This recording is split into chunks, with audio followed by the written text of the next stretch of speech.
HSK 标准教程4上。第3课，经理对我印象不错。课文4。面试的时候，经理对我印象不错，还通知我明天就可以上班了。真没想到，找工作这么顺利。你想知道面试需要注意什么吗？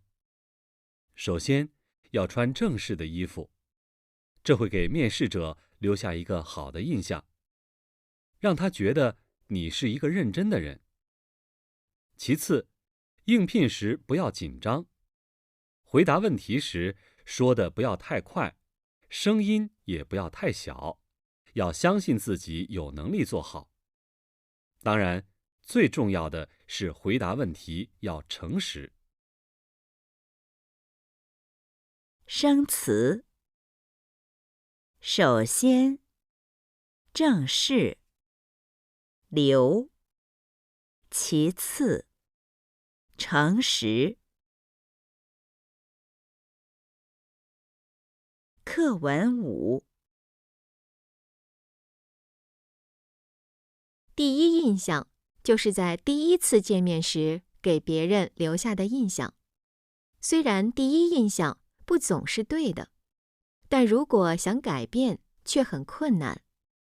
你给别人的第一印象会影响他们以后对你的感觉和判断。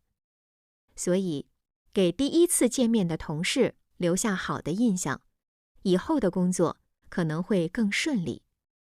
给第一次见面的顾客留下好的印象，你可能会卖出更多的东西。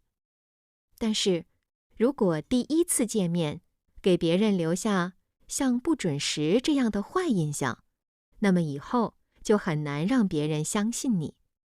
所以，不管是上课、上班，还是与别人约会，准时都非常重要。生词。改变，感觉，判断，顾客，准时，不管，与，约会。